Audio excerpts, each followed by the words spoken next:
Hello बच्चों, कैसे हैं आप। तो आज हम लोगों का क्लास 12 वेक्टर अलजेब्रा का मिसलेनियस एक्सरसाइज स्टार्ट हो गया है और क्वेश्चन नंबर 1 to 4 हम लोग बनाएंगे एनसीईआरटी के क्वेश्चंस। तो जैसा कि आप सभी बच्चों को हम पहले भी बताए हैं कि एनसीईआरटी के क्वेश्चन जो है बहुत ही कॉन्सेप्चुअल्स होते हैं। क्लास 12 वेक्टर अलजेब्रा हम लोग स्टार्ट किए हैं और हम लोगों ने अपने चैनल पे क्लास 12 के वीडियोस अपलोड करना शुरू किया।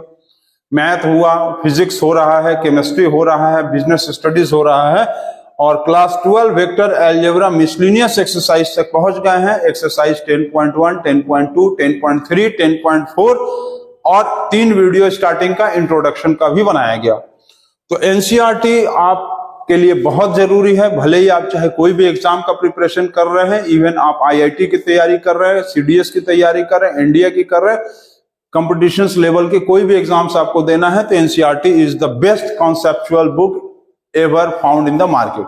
मार्केट में जितनी भी बुक्स मिल रही हैं एनसीईआरटी सबसे बेस्ट है। तो मिसलेनियस कोर्स एक्सरसाइज स्टार्ट करते हुए क्वेश्चन नंबर 1 से 4 छोटे छोटे वीडियोस को बनाया जाएगा 30 मिनट्स के लगभग, ताकि बच्चों को इजी गोइंग में समझ में आए और चैप्टर्स लेक्चर्स बोरिंग ना हो और बच्चों के लिए इंटरेस्टिंग बना रहे।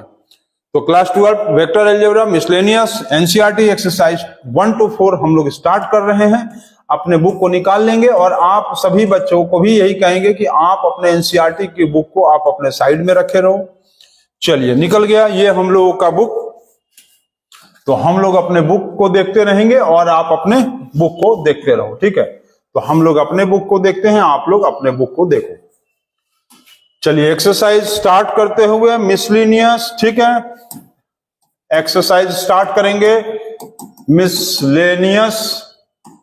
मिसलेनियस एक्सरसाइज स्टार्ट करेंगे हम लोग आज और क्वेश्चन नंबर देखेंगे 1 से लेके 4 क्लास 12 का।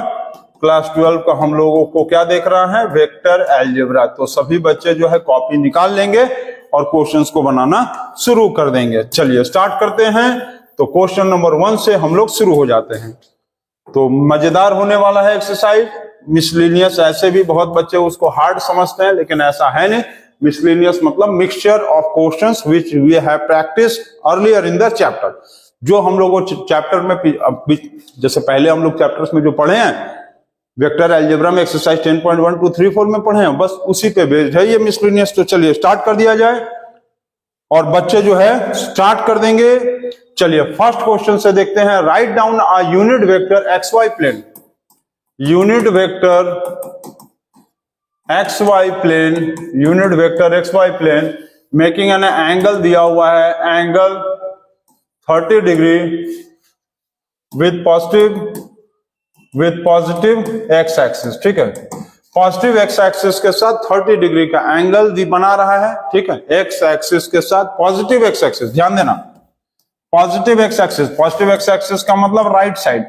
पॉजिटिव एक्स एक्सिस के साथ दिया हुआ है कि 30 डिग्री का एंगल बना रहा है और यूनिट वेक्टर आपको निकालना है। चलिए बनाते हैं। ये हो गया आपका, ये एक्स हो गया, ये वाई हो गया, क्लियर है। ये एक्स हो गया, ये वाई हो गया। एक्स से 30 डिग्री का एंगल बना रहा है, एक्स से बना रहा है 30 डिग्री का एंगल। इसका मतलब वाई से कितना बनाएगा, 60 डिग्री, क्लियर है ना। एक्स से यदि बना रहा है 30 डिग्री, ये एक्स से बना रहा है 30 डिग्री, इसका मतलब है कि वाई से कितना बनाएगा, वाई से बनाएगा 60 डिग्री बनाएगा। और जेड से कितना बनाएगा, 90 डिग्री, क्योंकि सिर्फ एक्स वाई प्लेन है। एक्स वाई प्लेन है, इसका मतलब जेड को पूरी तरह से ऑक्युपाइड कर लिया। इसका मतलब ये हुआ कि हम लोगों को ये तो पता चल ही गया कि एक्स एक्सिस से जो एंगल बन रहा है 30 डिग्री, वाई एक्सिस से जो एंगल बन रहा है 90 डिग्री और जेड एक्सिस से जो एंगल बन रहा है वो है, सॉरी, वाई एक्सिस से जो एंगल बन रहा है वो कितना बन रहा है, 60 डिग्री, ठीक है। वाई एंगल से जो एंगल बन रहा है 60 डिग्री वाई एक्सिस से, और जेड एक्सिस से जो एंगल बनेगा वो 90 डिग्री। समझिए, यहां दिया हुआ है कि एक्स एक्सिस पे बन रहा है 30 डिग्री। अब क्योंकि एक्स वाई प्लेन है तो वाई के तो साथ कितना बन रहा है, 60 डिग्री। टोटल क्वाड्रेंट होता है 90 का, एक्स के साथ 30, वाई के साथ 60। और क्योंकि एक्स वाई प्लेन है, जेड है ही नहीं, मतलब जेड को पूरा ले लिया है 90 डिग्री। डायरेक्शन कोसाइंस कितना होगा इसका, डायरेक्शन कोसाइंस एक्स एक्सिस के साथ डायरेक्शन कोसाइंस होगा, कॉस थीटा होता है, कॉस 30 डिग्री मतलब √3/2। एक्स एक्सिस के साथ है आई कैप होगा, क्लियर है। वाई एक्सिस के साथ है कॉस थीटा मतलब कॉस 60 डिग्री मतलब होगा 1/2 जे कैप। और जेड एक्सिस के साथ जो बनेगा वो होगा कॉस थीटा मतलब कॉस 90 डिग्री मतलब 0 के कैप। अब ये जो वेक्टर आया है वो कितना हो गया, वेक्टर हो गया √3/2 i cap plus 1/2 j cap and plus 0 k cap. ठीक है, वेक्टर जो है वो कितना हुआ, वेक्टर हो गया √3/2 आई कैप 1/2 जे कैप और 0 के कैप।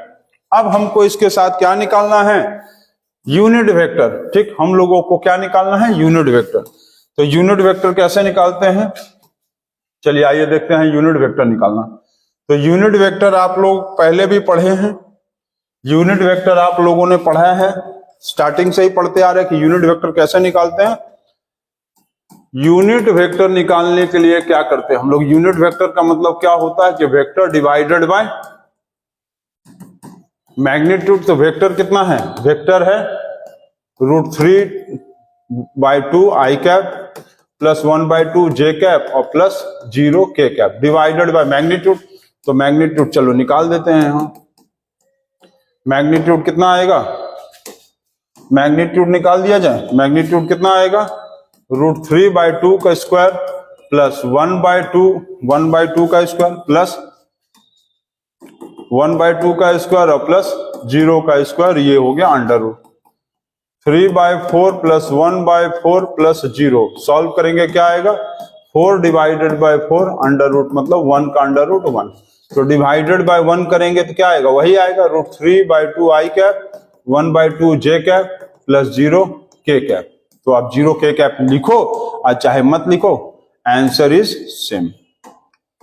ये आ गया आंसर, समझ गए। एक्स एक्सिस से 30 डिग्री, वाई एक्सिस से 60 बनेगा, एक्स वाई प्लेन था इसलिए वाई लिए, जेड है ही नहीं, जेड पूरा ले लेगा। 90 डिग्री डायरेक्शन कोसाइंस निकालेंगे, वैल्यू लगाएंगे, एक्स एक्सिस का मतलब आई कैप, वाई एक्सिस का मतलब जे कैप और जेड एक्सिस मतलब के कैप। तो ये तो हो गया क्वेश्चन नंबर 1। तो चलिए क्वेश्चन नंबर 2 पढ़ा जाए। क्वेश्चन नंबर 2 जल्दी से पढ़िए। चलिए क्वेश्चन नंबर 2 पढ़ा जाए। क्वेश्चन नंबर 2 पढ़ेंगे, सभी बच्चे जो है जल्दी से क्वेश्चन नंबर 2 पढ़िए, देखा जाए कि क्वेश्चन नंबर 2 में क्या कह रहा है।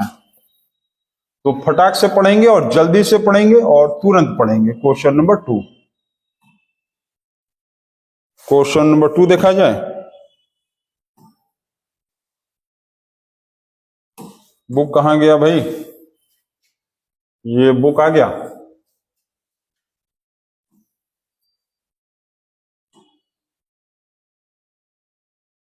कहां गया, यहां चला गया था बुक।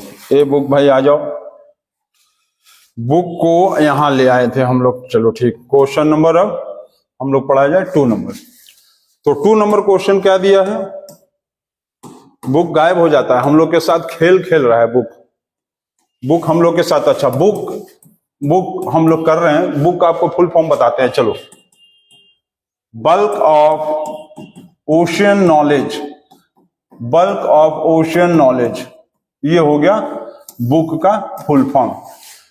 तो अब से हम ये काम करेंगे, मिसलेनियस जब से स्टार्ट हुआ है आपको पढ़ाते पढ़ाते मैथ्स में कुछ जीके के ट्रिक्स, जीके के कुछ चीजों को बता भी दिया जाएगा। ठीक है, चलो बुक का फुल फॉर्म जान लिया, चलो अच्छी बात है। चलो क्वेश्चन नंबर 2 लिखा है कि find the scalar component and the magnitude of the vector of the joining points. P का वैल्यू दिया हुआ है x1 y1 और z1। ठीक, x1 y1 और z1। q का दिया हुआ है x2 y2 और z2। ठीक है, p दिया हुआ है, q दिया हुआ है, आपको कहा है scalar component, scalar component of pq, scalar component of pq का स्केलर कंपोनेंट कैसे निकलता है सभी को पता है, ये इनिशियल होगा, ये फाइनल होगा, मतलब हमको q माइनस क्या करना है, p करना होगा। तो x2 minus x1 comma y2 minus y1 comma z2 minus z1 common, ठीक। ये निकल गया आपका x2 minus x1, y2 minus y1 और z2 माइनस z1। ये क्या निकल गया? ये आपका आ गया स्केलर कंपोनेंट, ठीक है, स्केलर कंपोनेंट आ गया। इसका वेक्टर कंपोनेंट यदि निकालेंगे तो क्या होगा? वेक्टर कंपोनेंट का मतलब एक्स एक्सिस के साथ हमको आई कैप लिखना है, तो x2 माइनस x1 का हम क्या करेंगे? आई कैप, फिर कॉमा y2 माइनस y1 का हम लोग क्या करेंगे? जे कैप, फिर कॉमा z2 माइनस z1 का क्या लिखेंगे? के कैप, ठीक। x2 माइनस x1 आई कैप, y2 माइनस y1 जे कैप और z2 माइनस z1 के कैप। अब इसका मैग्नीट्यूड निकालना है, magnitude of vector component. Vector component का आपको मैग्नीट्यूड पूछा है तो बहुत आसान है। आपको क्या करना है? मैग्नीट्यूड निकालने के लिए क्या करोगे? x2 माइनस x1 का whole square plus y2 minus y1 का whole square plus z2 minus z1 का होल स्क्वायर, और ये हो जाएगा इसका अंडर रूट, ठीक है। x2 माइनस x1 का whole square plus y2 minus y1 का whole square plus z2 minus z1 का होल स्क्वायर। तो ये निकल गया magnitude of vector component, magnitude of vector component. तो इसको नोट करेंगे, बहुत इजी क्वेश्चन था। क्वेश्चन नंबर 3 थोड़ा सा कॉन्सेप्चुअल क्वेश्चन है। क्वेश्चन नंबर 3 जो है थोड़ा सा क्वेश्चन कॉन्सेप्चुअल क्वेश्चन है, बहुत अच्छे से समझेंगे, नहीं तो आपको ये बहुत प्रॉब्लम क्रिएट करेगा। Question number 3 is very conceptual, इसको नोट करिए और क्वेश्चन नंबर 3 को पढ़िए। चलिए क्वेश्चन नंबर 3 पढ़िए। तो क्वेश्चन नंबर 3 जो है इस पूरे एक्सरसाइज का बहुत ही थोड़ा कॉन्सेप्चुअल क्वेश्चन है, मिसलिनियस का, थोड़ा अच्छे से समझेंगे। है कॉन्सेप्चुअल तो थोड़ा इजी आपको होगा, थोड़ा सा समझना पड़ेगा इसको। क्वेश्चन नंबर 3 क्या लिखा हुआ है आप पढ़िए, ध्यान से पढ़िए। दिया हुआ है क्वेश्चन में कि a girl walks 4 kilometre towards west. तो सबसे पहले तो आपको यह पता होना चाहिए कि ईस्ट वेस्ट नॉर्थ साउथ है कहां, तो ये सभी बच्चों को पता होना चाहिए, बहुत जरूरी है। ये है वेस्ट, ये है ईस्ट, ये है नॉर्थ, ये है साउथ, इतना सभी को पता है। ये this is east, this is west, this is west, this is east, this is north and this is south, ठीक। वेस्ट ईस्ट नॉर्थ साउथ लिखा है कि 4 kilometre towards west, 4 kilometre west की तरफ आ रही है, 4 किलोमीटर वेस्ट की तरफ, क्योंकि एक्स एक्सिस पे चल रहा है। ये स्ट्रेट लाइन क्या होता है? स्ट्रेट लाइन एक्स एक्सिस होता है और ये होता है वाई एक्सिस। ये होता है एक्स एक्सिस, एक्स एक्सिस पता है माइनस वाला, ये वाई एक्सिस प्लस वाला, ये वाई एक्स एक्सिस प्लस वाला और ये वाई एक्सिस माइनस वाला, सभी को पता है। ये एक्स एक्सिस वेस्ट की तरफ चलेंगे तो माइनस, तो क्या लिखेंगे? एक्स एक्सिस पे चल रहा है तो -4 आई कैप, ठीक है। 4 किलोमीटर वेस्ट की तरफ चल रहा है, एक्स एक्सिस पे है waste, x axis -4 i cap, x axis I cap होता है। फिर क्या दिया हुआ है? फिर दिया हुआ है कि 30 degree 3 kilometre in the direction of 30 degree east of north. ध्यान देंगे, 30 degree east of north, east of north, ये पहले भी हम आपको बताए हैं। आप इसको फाइनल मानोगे, इसको इनिशियल मानोगे, याद है? 30 डिग्री ईस्ट ऑफ नॉर्थ का मतलब नॉर्थ से 30 डिग्री बन रहा है, नॉर्थ से 30 डिग्री, ध्यान देना, नॉर्थ से 30 डिग्री बन रहा है, ध्यान देंगे आप, ये बहुत इंपॉर्टेंट चीज है। 30 डिग्री ईस्ट ऑफ नॉर्थ, ये इनिशियल रे है और फाइनल आ रहा है ईस्ट की तरफ। 30 डिग्री ईस्ट ऑफ नॉर्थ का मतलब इनिशियल नॉर्थ है और फाइनल आ रहा है ईस्ट की तरफ। तो 30 डिग्री नॉर्थ पे लेंगे और ये ईस्ट की तरफ आया घूम के ऐसे, ठीक है, समझिए, ऐसे घूम के आया, ये ऐसे चला और ऐसे आया, ऐसे चला और ऐसे आया, ठीक। मतलब स्टार्ट जो इनिशियल हुआ था नॉर्थ पे हुआ था और ये घूम के ईस्ट की तरफ आ रहा है 30 डिग्री।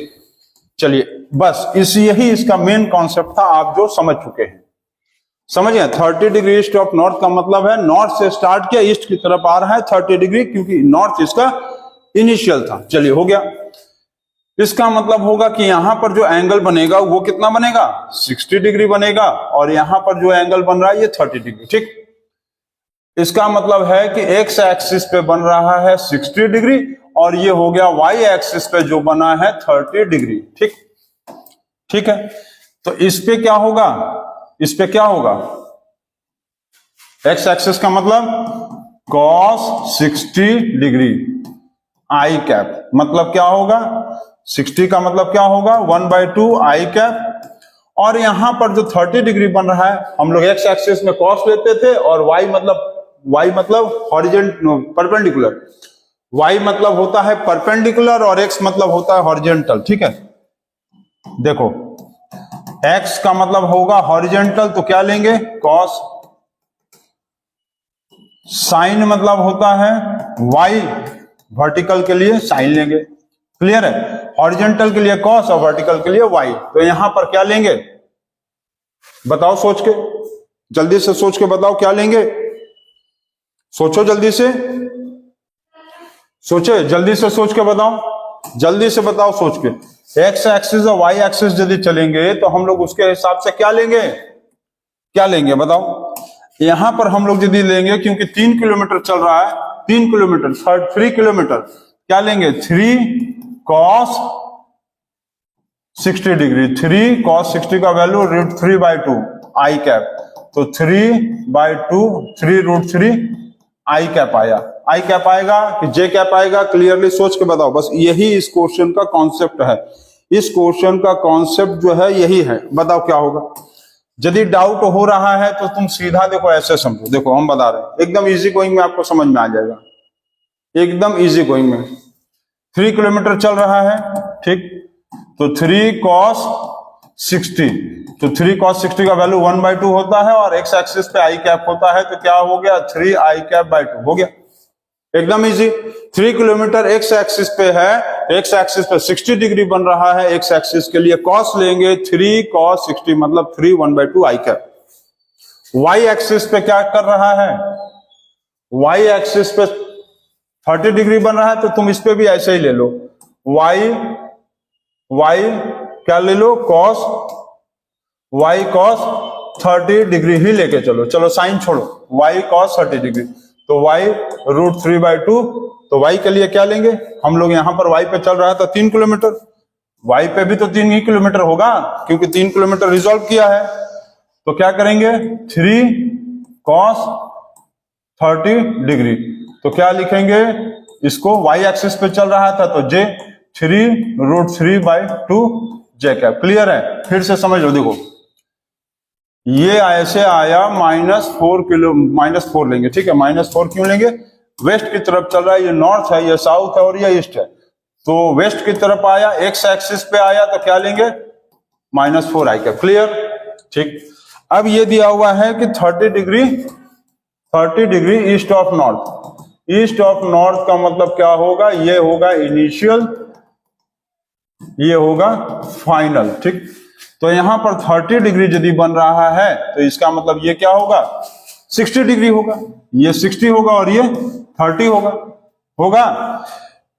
हम लोग यहां पर क्या लेंगे, एक्स एक्सिस है, ये है एक्स एक्सिस, तो क्या लेंगे, एक्स एक्सिस में 3 किलोमीटर दिया हुआ है कि चल रहा है, तो 3 cos 60 डिग्री, एक्स एक्सिस पे आई कैप, तो 3 × 1/2 आई कैप, तो क्या आया 3/2 आई कैप आ गया।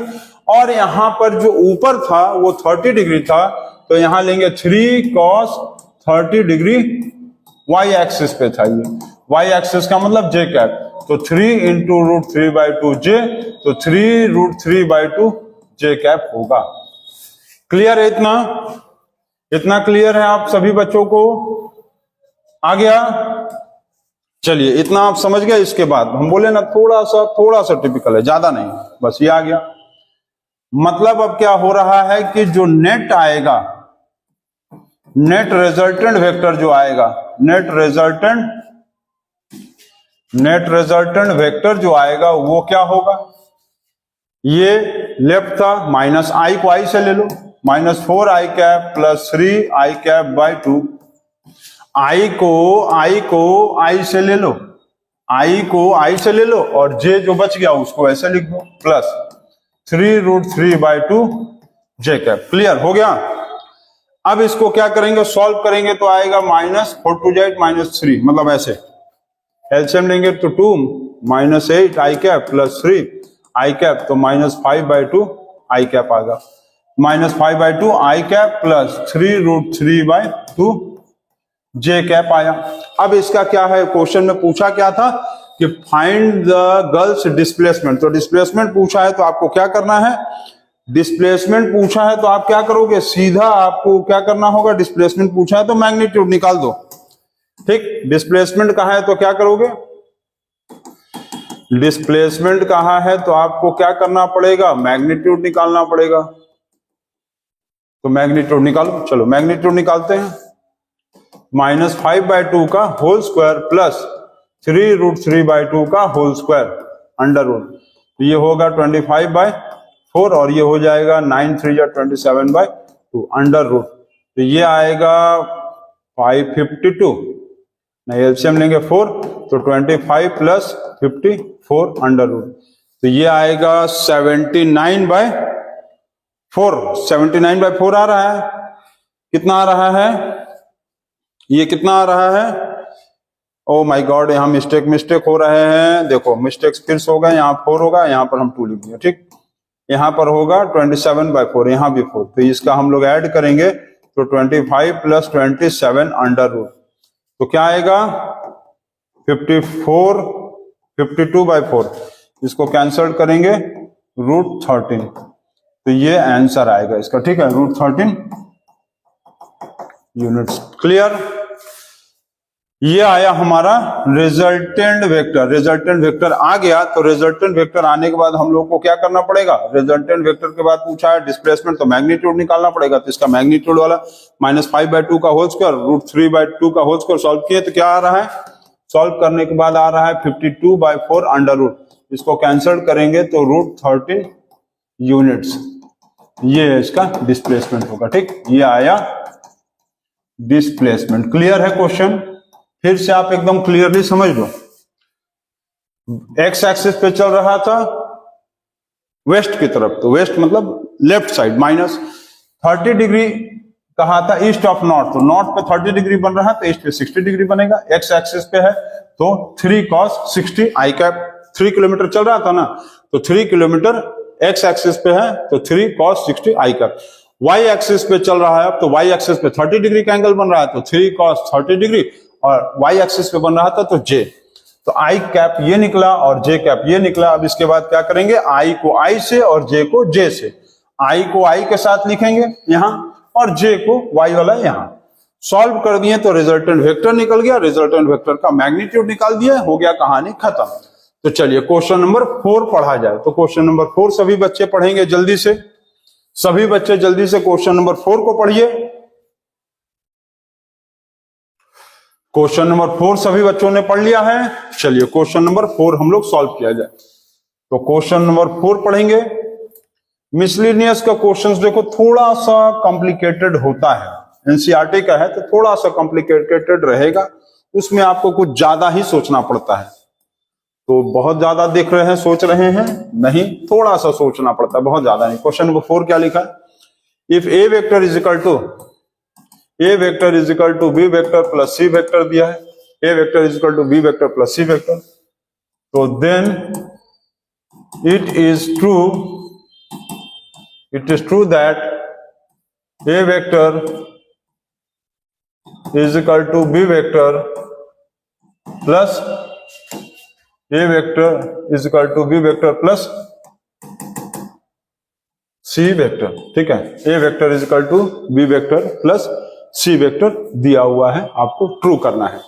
तो आप कैसे करोगे, तो आप क्या करोगे, एक काम करो, दोनों का मैग्नीट्यूड ऐसे निकाल लो, a vector plus b vector plus C vector का मैग्नीट्यूड कर लो। ठीक है, दोनों साइड आप मैग्नीट्यूड ले लो, both side magnitude,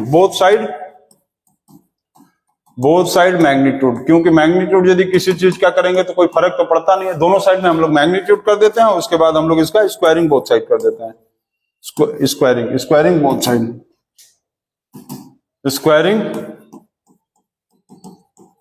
squaring both sides. चलो स्क्वायरिंग बोथ साइड कर देते हैं। स्क्वायरिंग बोथ साइड करने से क्या फर्क पड़ता है देखते हैं। तो इसका स्क्वायर हो गया और ये हो जाएगा B plus C, B vector plus सी वेक्टर का भी स्क्वायर हो गया। ठीक है, पहले क्या किए कि दोनों साइड मैग्नीट्यूड किए, फिर दोनों साइड हम लोग स्क्वायर कर दिए। अब यहां पर हम लोग ऐसे लिख सकते हैं, बी वेक्टर प्लस सी वेक्टर ठीक। फिर बी वेक्टर ऐसे करके लिखा जा सकता है। स्क्वायर का मतलब क्या होगा? स्क्वायर का मतलब होगा कि बी वेक्टर प्लस सी वेक्टर का dot product B vector plus सी वेक्टर का डॉट प्रोडक्ट, यही ना होता था। A vector dot A vector का मतलब क्या होता था? ए मैग्नीट्यूड का स्क्वायर, याद है? ए वेक्टर डॉट ए वेक्टर का मतलब ए वेक्टर का मैग्नीट्यूड का square, A vector dot A vector का मतलब ए वेक्टर का मैग्नीट्यूड का स्क्वायर।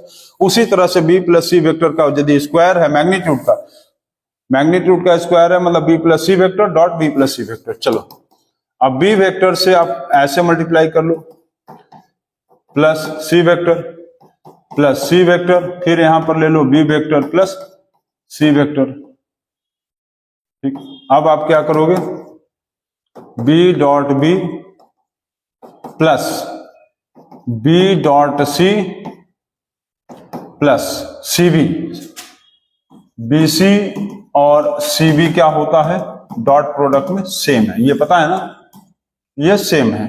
तो हम लोग फिर इसको ऐसे लिख सकते हैं, सी बी लिखो चाहे बी सी लिखो, बात तो सेम है, plus C vector dot C vector. इतना क्लियर है? क्लियर है इतना?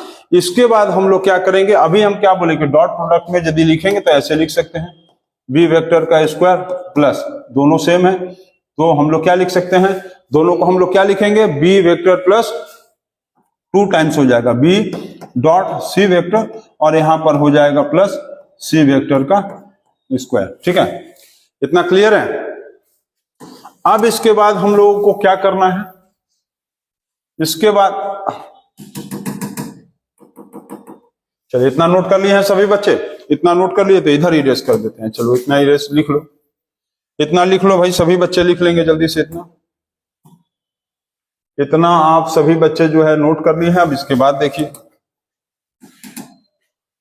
इसमें हम लोग ऐसे लिख सकते थे, ए स्क्वायर ए वेक्टर का मैग्नीट्यूड का square is equal to B vector magnitude का स्क्वायर प्लस 2। देखो डॉट प्रोडक्ट का मतलब क्या होता था, 2,